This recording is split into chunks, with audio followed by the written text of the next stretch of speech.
concertation énergie. 4 rencontres pour faire émerger des solutions d'approvisionnement permettant de répondre aux besoins de Cigéo et du territoire. La question, comment assurer l'approvisionnement en énergie thermique de Cigéo ? Ce cycle de concertation, il a été réalisé sur 4 réunions, avec tout d'abord une première qui a porté sur la présentation des différentes énergies entre guillemets vertes qui étaient possibles en alimentation pour le projet.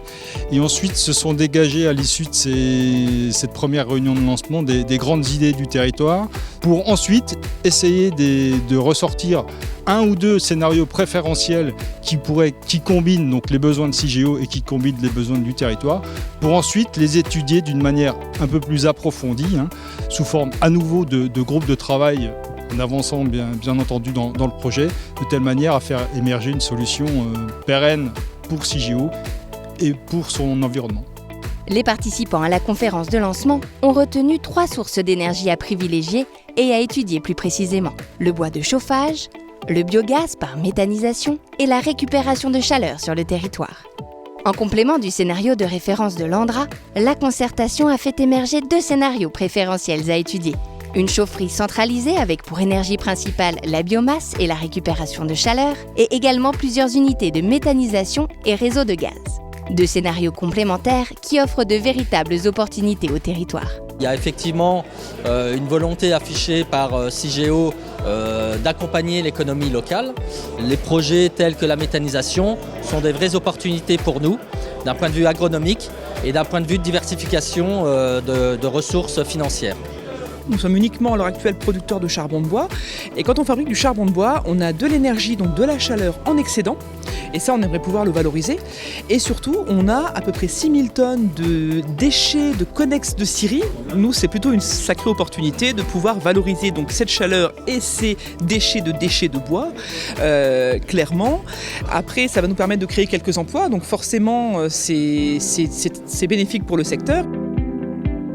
Une démarche de concertation essentielle pour affiner le projet en donnant la parole aux acteurs du territoire.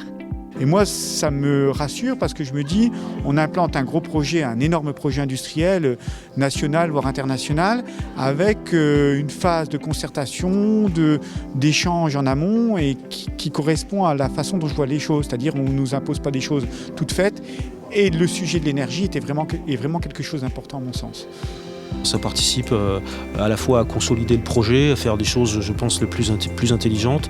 Et puis, ça participe aussi plus largement, comme l'ont souligné certains intervenants, à la bonne intégration de Cigéo sur son territoire d'accueil pour jouer gagnant-gagnant avec les élus, les acteurs économiques et l'ensemble des filières. Du coup, ce qui est intéressant, c'est que ceux qui ont, j'ai envie de dire, les bottes dans la terre puissent apporter la réalité du territoire. Et c'est vraiment ça qu'on cherche, nous, à faire exprimer les personnes intéressées, leur avis, leurs observations, leurs propositions pour améliorer un projet. Ça n'est pas qu'un projet pour Cigéo, c'est aussi un projet pour le territoire. Ces scénarios conduiront à l'élaboration de fiches programmes définissant pour chacun d'eux un cadre technique et financier ainsi qu'une gouvernance et un calendrier. Ils feront ensuite l'objet d'études approfondies. Une proposition des fiches programmes sera présentée au 2e semestre 2019 et fera l'objet d'échanges avec le territoire. En attendant, les concertations continuent. Plus d'infos sur andra.fr.